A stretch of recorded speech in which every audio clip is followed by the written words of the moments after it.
The What to Next podcast helps you build a TBR of future favorite books. In each episode, Lori and Maine interviews authors and book influencers to recommend books they loved for you to pick up today. If you're an avid reader, always looking for your next great read, then the show. Hi, Elizabeth. Welcome to What to Next podcast. Hi, thank you for having me. So happy to have you here. Tell us a little bit about yourself. So I was about to tell you how many books I've written, and now I've forgotten. I think this is my 14th book that I just put out. And I live in DC, and I've got 3 kids, and that's about it, I think. I love the DMV area. I live in DC. Well, I live in Maryland, but because I went to grad school in that area, and I got to travel quite a few times to go back and forth because I live in New York. So I had like a business down in DC every so often, and it's like such a fun city to go. It's very political. Yeah, it's very political, but it's a fun city, to be. So, how's the weather over there? Like it's like, I don't know how it is where you are, but it's like 85 degrees. Suddenly it goes from like being like 15 degrees to tropical here. Yeah, I moved so now I live in Florida, so I have 80-degree weather, but my company is in New York. So we were just having a staff meeting and we're all in the same weather. We're all in 80-degree weather right now. Crazy. But I love it because my kids are all like cold weather, but for me, like 85 is the perfect temperature. So it is a good temperature to be. So, all right. So we got to talk about The Summer We Fell because it's a forbidden romance you're giving us. It's a little bit more angsty. Tell us the elevator pitch. Okay.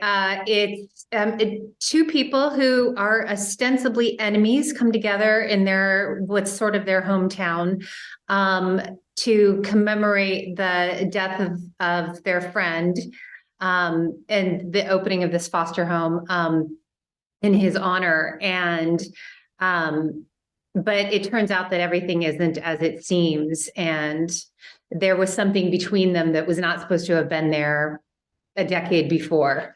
And they're giving into it in present day. Yeah, so the reviews are basically saying it's great. It's definitely like it took me by surprise, which is actually, as a reader, sometimes that's what we need. Like we need an author who takes us by surprise. Well, I tried to prompt people because I knew that after coming out of the Devil series, everybody's gonna be like, oh, banter and like jokes. And there's not any really banter and there's not jokes. Like it's like very angsty. And I tried to prompt people, but all the reviews were like, oh, it's so angsty. And I'm like, I said so in the blurb. I don't know what else I could have done. Yes, it's actually fits my mood right now because in therapy I have to work on my feelings. So any angsty, any emotional things are what I'm supposed to be reading, Okay. So you're actually one of those prescriptions that I got. Like this is where I am. Like I should, as I was telling you, I was like, I listened to the Devil series because it's just fun and banter and like it's comforting to listen. But at the same time, like, what do you have to work on?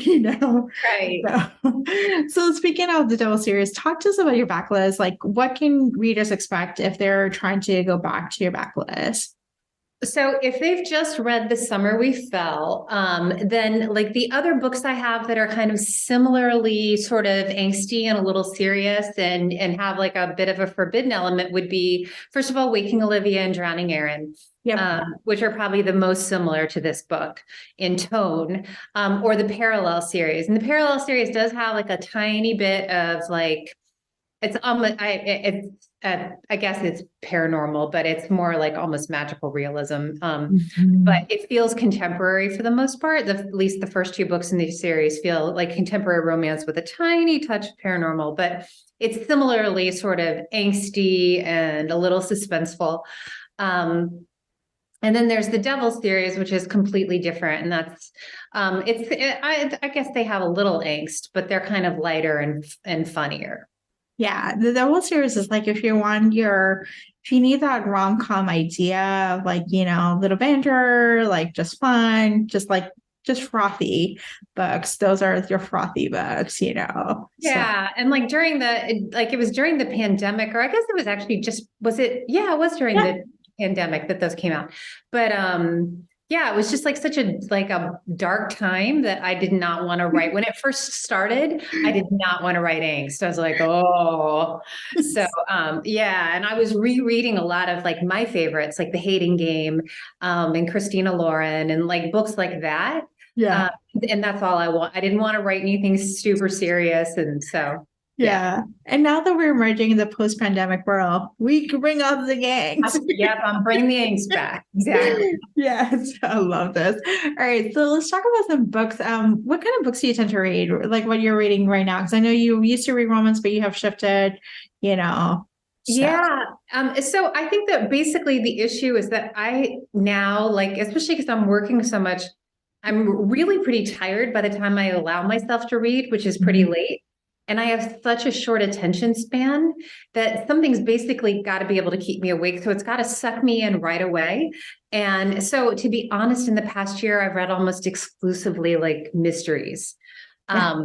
And it's weird. And actually it's funny because I talked to a lawyer who does a lot of stuff for authors. And she was like, oh yeah, if you're a romance writer, you shouldn't read romance at all because you might accidentally steal someone's ideas and not know it. Yeah. And I'm not going to go that far with it, but yeah, it's kind of convenient that I'm not reading romance, so I don't have to worry that I'm going to steal someone's ideas. Well, I think in some ways, like sometimes mysteries and thrillers are like a good, like they capture attention. There are a lot of twisty turns. Sometimes it's nice to know that the husband didn't, kill the wife, as opposed to be like they're gonna live happily ever after. Like there's Right. something to be said about like just kind of like a palate cleanse completely. Like just it's twisty, it's turny, it's grabs your attention, it's more plot driven, and it keeps you going. So Yeah. Yeah. So yeah. It is I'm all sure I'll good. come back to romance eventually. I just, It is all good. yeah. Do you have any books to recommend our listeners to pick up? Oh, I had my little list and let me see what I had said. I mean, I didn't want to recommend the same books that The Hating Game is my number one forever book, but Yeah. everyone's already read like who hasn't read The Hating Game? That's not a new recommendation to anyone. So I really liked Sweet Filthy Boy by Christina Lauren. Mhm. I've reread that multiple times. I think those are like the best sex scenes of any book ever. Mhm. So love that one. And I think he's like one of the best, if not the best book boyfriend ever. Yeah. The guy in Yeah. there. Have you read it? Yep. I read it. It's one of my favorites. It's like my favorite Christina Lauren series. Yeah. The whole series is just like, it's just fun. It's sexy. It's spicy. It's just like, there's just lots of banter and just like really good stuff. There's just something about that one book in particular. I don't know what it is, but I love that book. Yeah. And then I really liked All the Missing Girls by Megan Miranda, which is not a romance, but it has a romance in it. And it was a really surprising one that you're really sucked in by this book and you don't expect this romance. And then you're just like, it's so gratifying because you weren't expecting it. So I loved that. I think my favorite read of last year was The Silent Patient.